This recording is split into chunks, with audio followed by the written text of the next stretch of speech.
Selamat pagi, Ibu dan teman-teman. Pada kesempatan hari ini, kelompok kami akan mempresentasikan hasil perencanaan marketing communication plan untuk brand Grab dengan periode perencanaan selama 1 tahun. Perencanaan ini kami susun berdasarkan analisis situasi, penetapan tujuan komunikasi, segmentasi dan juga target pasar, serta strategi dan taktik komunikasi pemasaran yang tentunya relevan dengan karakter brand dan juga target audiens. Sebelum kami memasuki kepada inti dari presentasi kali ini, izinkan saya untuk memperkenalkan teman-teman anggota kelompok dari marketing kali ini. Yang pertama ada Awalisa Rizky Tiara, yang kedua Ridwa Devina Jauza, yang ketiga Naila Syahra Putri, yang keempat Nashwa Atsira Putri, dan yang terakhir Sherlina. Memasuki materi yang pertama, yaitu analisis situasi yang akan dijelaskan oleh teman saya Awalisa. Oke, jadi di sini saya akan menjelaskan terkait analisis situasi. Jadi analisis situasi dibagi menjadi 5 bagian. Yang pertama itu sumber daya dan kekuatan ekosistem. Yang kedua itu ada evaluasi komunikasi pemasaran. Yang ketiga itu ada kondisi perusahaan dan posisi pasar. Yang keempat itu ada analisis target market dan tren. Dan yang terakhir ada analisis persaingan. Untuk yang pertama yaitu sumber daya dan juga yang dimiliki brand. Grab sendiri itu memiliki ekosistem yang sangat kuat, di mana mencakup layanan transportasi, layanan pengiriman barang, dan juga layanan untuk belanja harian. Grab juga memiliki kekuatan utama yang terletak pada penguasaan teknologi dan juga keamanan data yang dapat mengoptimalisasikan rute dan juga integrasi pembayaran digital seperti OVO ataupun KRIS. Grab juga didukung dengan jaringan mitra pedagang dan juga pengemudi yang sudah sangat luas. Yang kedua yaitu evaluasi kegiatan komunikasi. Brand recognition Grab pada saat ini sudah sangatlah kuat. Dapat dilihat bahwa Grab saat ini telah mendominasi pasar Asia, termasuk Indonesia. Dengan begitu, komunikasi pasaran pada sebelumnya telah berhasil membangun loyalitas dengan pelanggan dengan memudahkan akses hanya dengan satu aplikasi saja. Tapi masih ada tantangan dalam mengkomunikasikan kebijakan komisi kepada para pengemudi untuk tetap menjaga reputasi brand di mata masyarakat. Selanjutnya, yang ketiga yaitu ada kondisi perusahaan dan posisi di mata masyarakat. Pada saat ini, Grab dianggap sebagai solusi harian yang sangat efisien oleh masyarakat, tetapi perusahaan juga menghadapi tantangan internal, yaitu konsistensi kualitas layanan pada aplikasi Grab. Selain itu, pemimpin pasar Grab masih berada dalam posisi yang rawan karena seringkali diawasi oleh pemerintah persaingan usaha. Selanjutnya yang keempat yaitu analisis target market dan juga tren. Untuk target marketnya sendiri yaitu masyarakat kelas menengah, para pekerja kantoran, dan juga generasi melek digital seperti kita pada saat ini. Yang kedua yaitu peluang tren di mana penetrasi smartphone yang terus meningkat dan juga membangun pengembangan infrastruktur pemerintah. Kemudian yang terakhir ada ancaman eksternal, yaitu inflasi yang berpotensi menurunkan daya beli layanan non-prioritas. Selanjutnya yang terakhir ada analisis pesaing, di mana yang pertama yaitu rivalitas ketat, adanya eh, adanya persaingan head-to-head dengan Gojek di semua lini bisnis. Yang kedua adanya perang harga, di mana intensitas promo dan juga fitur serupa dan kompetitor menekankan margin keuntungan. Dan yang terakhir itu fokus pada inovasi, di mana kebutuhan inovasi yang berkelanjutan untuk membedakan diri dari pasar yang jenuh. Selanjutnya, Baik, lanjut ke tujuan marketing communication. Saya mengambil dari model pertama yang terbagi menjadi dua, yaitu communication objective dan behavioral objective. Communication objective terbagi menjadi tiga, yaitu awareness, interest, dan desire. Awareness adalah tujuannya itu untuk meningkatkan kesadaran bahwa Grab itu bukan hanya ojek online saja, tetapi aplikasi terpadu untuk transportasi, pesan makanan, kirim barang, dan pembayaran digital. Lanjut ke interest. Tujuannya itu untuk membangun ketertarikan dengan menonjolkan kemudahan, kepraktisan, dan efisiensi berbagai layanan dalam satu aplikasi, yaitu Grab. Yang ketiga ada desire, yaitu tujuannya itu untuk mendorong keinginan menggunakan Grab itu secara rutin atau secara berkala sebagai solusi harian yang aman, nyaman, dan dapat diandalkan. Lanjut yang kedua adalah behavioral objective atau tujuan perilaku pada konsumen. Yang tujuannya itu penggunaan awal, mendorong konsumen mengunduh aplikasi dan menggunakan transaksi pertama, pembelian ulang atau repeat usage. Yang keempat ada meningkatkan penggunaan Grab secara rutin dalam aktivitas sehari-hari. Dan yang terakhir ada cross usage. Baik, masuk ke materi yang selanjutnya yaitu segmenting. Di segmenting ini kami telah mengelompokkan pangsa pasar sehingga kami bisa membedakan secara spesifik antara yang satu dengan yang lainnya. Di sini saya mengambil 4 yaitu geografis, demografis, geodemografis, dan juga psikografis. Baik, memasuki yang pertama yaitu geografis, di mana saya mengambil negara, kota, dan juga kondisi alam. Di negara, di wilayah Asia Tenggara termasuk Indonesia, Singapura, Malaysia, Thailand, Vietnam, Filipina, dan juga yang lainnya di mana kami menyesuaikan kebutuhan lokal dari tiap negara. Yang kedua yaitu kota, dari Jakarta, Bandung, Surabaya, Denpasar, Medan, Solo, dan juga yang lainnya di mana target area ini tuh kami sesuaikan dengan perminatan tinggi dari untuk transportasi, food delivery, express delivery, dan juga layanan digital lainnya. Lalu dari kondisi alam, di mana kondisi alam ini kami melihat dari urban mobility di wilayah perkotaan dan juga layanan logistik atau antaran di area suburban. Yang kedua yaitu demografis. Kami menilai dari usia, yaitu dari beragam kelompok usia. Untuk suku kami tidak menargetkan untuk suku tertentu. Lalu dari jenis kelamin kami tidak menargetkan juga dari jenis kelamin tertentu. Untuk pendapatan kami menengah ke bawah, di mana mereka lebih mencari kenyamanan dan juga layanan yang sepadan. Lalu untuk pendidikan, kami tidak menargetkan dari pendidikan tertentu untuk pekerjaan kurang lebih pekerjaan urban ataupun mahasiswa. Bisa jadi juga pelanggan yang mereka ingin bekerja dari rumah ataupun freelancer. Untuk agama, kami tidak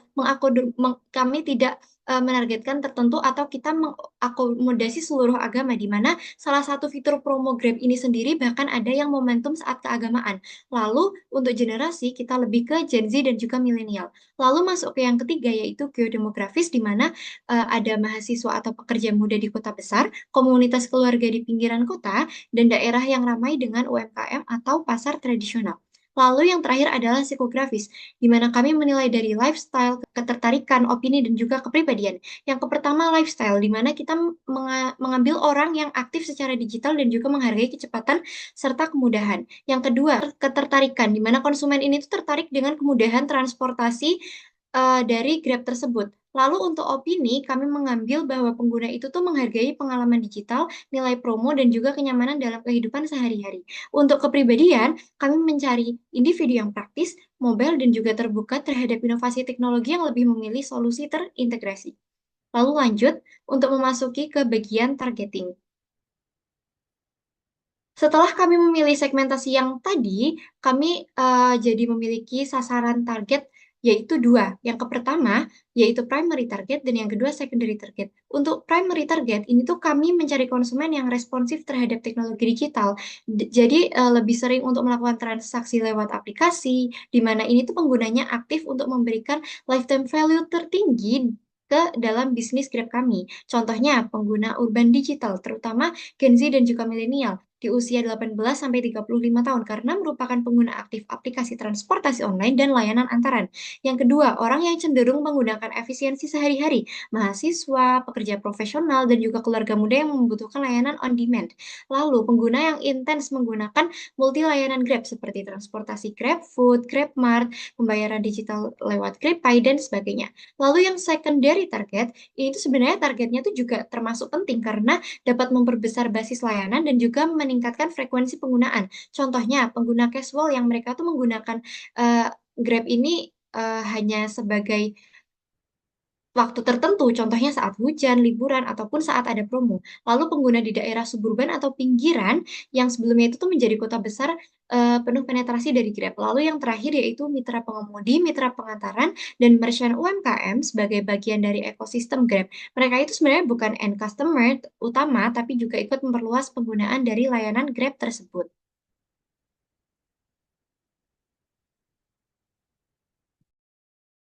Oke, selanjutnya itu ada analisis SWOT, di mana analisis ini tuh adalah hasil analisis situasi yang dikelompokkan menjadi dua faktor, yaitu faktor internal dan juga faktor eksternal. Di mana faktor internalnya itu mencakup uh, strength atau kekuatan dan juga weakness sebagai kelemahan, dan faktor eksternalnya itu ada opportunity atau peluang dan juga threat sebagai ancaman. Oke, untuk yang pertama yaitu adanya uh, kekuatan. Jadi yaitu adanya yang pertama yaitu super aplikasi ekosistem. Aplikasi Grab sendiri itu kan sangat luas jangkauannya, yang dapat membuat masyarakat itu ketergantungan dan juga loyalitas pelanggan. Yang kedua adalah teknologi dan data misteri. Eh, dengan kemampuan teknologi yang canggih pada saat ini, untuk mengoptimalkan rute dan juga kemudahan dalam pembayaran seperti pembayaran tunai ataupun pembayaran digital. Untuk yang ketiga ada brand recognition atau pengenalan brand yang sangat kuat dan sangat luas yang mendominasi pasar di Asia Tenggara termasuk di Indonesia itu sendiri. Dan yang ketiga adalah large partner atau luasnya jaringan mitra pengemudi dan pedagang yang besar dan juga tersebar luas di seluruh wilayah. Yang kedua adalah weakness atau kelemahan. Untuk kelemahan yang pertama yaitu high communication rates atau banyaknya keluhan dari para pengemudi terkait dengan tarif komisi yang sangat tinggi ataupun skema yang intensif. Yang kedua yaitu service quality konsistensi, yaitu kualitas layanan yang bervariasi secara signifikan tergantung pada individu, pengemudi ataupun lokasi. Dan yang ketiga yaitu regulatory scrutiny, yaitu seringkali menjadi target dalam pengawasan dan juga regulasi pemerintah terkait tarif dan juga persaingan pasar. Selanjutnya yaitu faktor eksternal. Yang pertama itu ada opportunity atau peluang. Yang pertama yaitu digitalization trend, meningkatnya penetrasi internet dan smartphone yang berkelanjutan di Indonesia. Yang kedua, yaitu adanya government focus on infrastruktur, yaitu adanya pengembangan infrastruktur yang menciptakan pasar baru yang strategis. Yang ketiga yaitu growth of middle class, yaitu adanya peningkatan daya beli kelas menengah yang membutuhkan solusi transportasi dan juga layanan harian yang efisien. Dan yang keempat yaitu ada expansion of digital service, yaitu adanya pertumbuhan layanan vintage, delivery service, maupun e-commerce di kota-kota besar yang lain. Dan yang terakhir yaitu adalah threat atau ancaman. Yang pertama yaitu adanya persaingan yang sangat ketat dari kompetitor utama di sektor bisnis transportasi, food ataupun delivery. Yang kedua adanya perubahan regulasi yang menyebabkan adanya pembatasan operasi atau margin keuntungan. Dan juga yang ketiga adanya resiko data bocor ataupun tuntutan privasi yang merusak kepercayaan publik.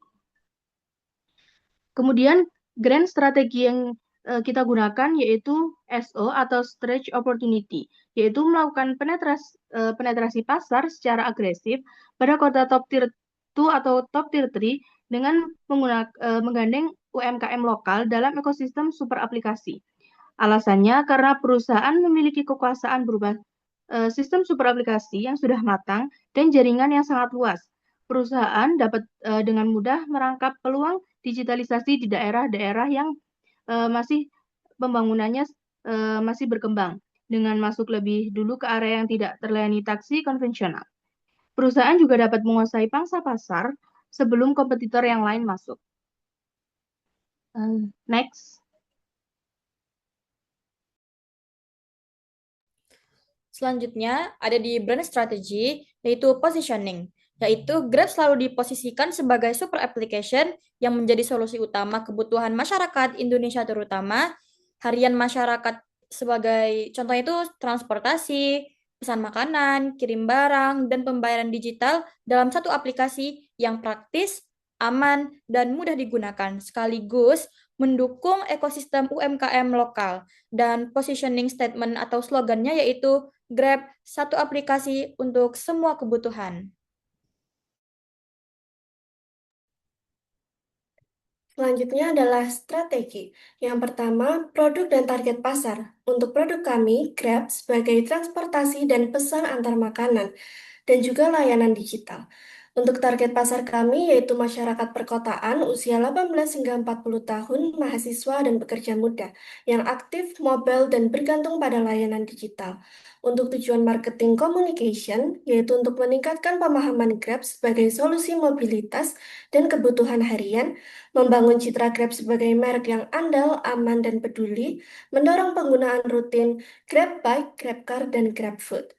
Untuk strategi komunikasi pemasaran, kami menggunakan pendekatan IMC, posisi Grab sebagai super aplikasi mendukung gaya hidup yang urban.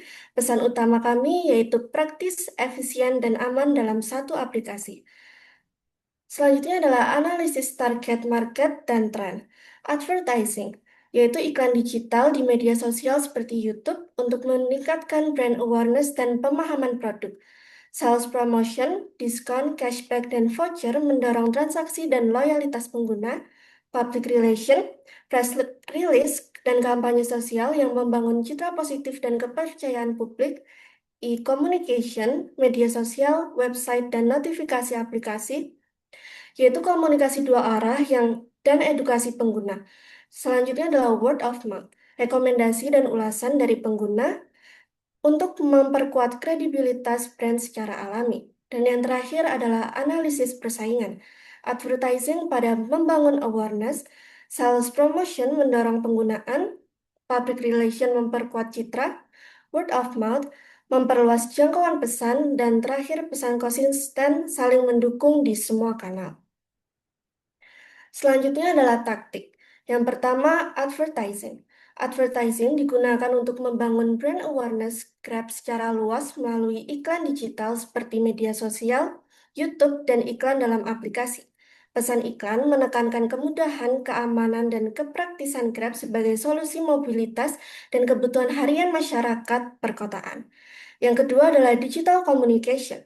E-communication menjadi alat komunikasi utama Grab melalui aplikasi, website, dan media sosial seperti Instagram, TikTok, dan Twitter. Yang ketiga, sales promotion. Sales promotion digunakan untuk mendorong penggunaan layanan Grab dalam jangka pendek melalui diskon, cashback, dan voucher khusus. Promosi ini disebarkan melalui aplikasi dan media sosial untuk mengubah awareness menjadi tindakan nyata. Yang keempat yaitu public relation.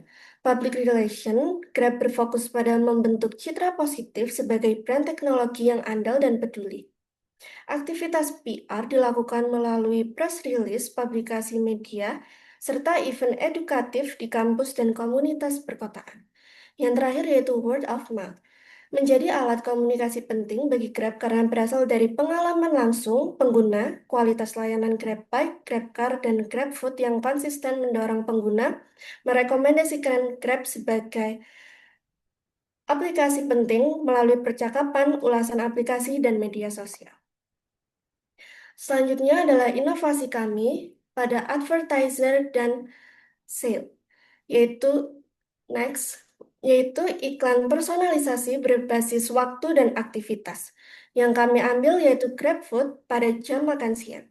Iklan GrabFood yang dipersonalisasi ini muncul secara eksklusif pada jam makan siang yaitu antara pukul 12 hingga 2 siang. Iklan ini menampilkan gambar makanan hangat seperti nasi, ayam, atau menu populer masyarakat dengan latar kantor, kampus, dan tempat kerja. Dengan warna hangat dan gambar makanan yang lebih dekat dan ekspresi lapar karakter yang menciptakan elemen visual yang menggugah selera. Teks singkat seperti lapar, GrabFoodin aja, dan juga jam makan siang jadi lebih praktis dengan GrabFood, membuat iklan GrabFood lebih menarik perhatian, meningkatkan minat pesan, dan mendorong pelanggan untuk memesan GrabFood secara langsung, seperti dua gambar yang ada di sebelah kanan. Selanjutnya, untuk budget plan, di sini kami merangkum ada 5, yaitu personal cost, di mana ada biaya sumber daya manusia. Ini mencakup karyawan di kantor, in-house staff, yang kisaran budgetnya sekitar 2.500.000 hingga 7.500.000. Kemudian untuk mitra Grab Bike dan Grab Car bervariasi tergantung dengan tarikan dari bertugasnya setiap harinya, mungkin dalam 1 bulan bisa 25 hari hingga 30 hari. Ini juga bervariasi tergantung dengan variasi penumpang, kemudian kebutuhan penumpang, situasi jalan, dan juga maintenance kendaraan. Sehingga kisaran budget atau pendapatan kotor untuk Grab Bike yaitu 3.500.000 hingga 6.250.000 dan Grab Car yaitu 6 juta hingga 10 juta per bulan. Kemudian untuk mitra GrabFood dan GrabMart ini kisaran biaya gajinya tidak tetap karena berdasarkan dengan pesanan yang masuk.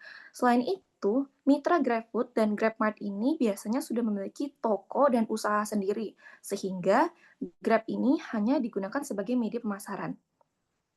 Kemudian yang selanjutnya adalah material cost atau biaya produksi material promosi.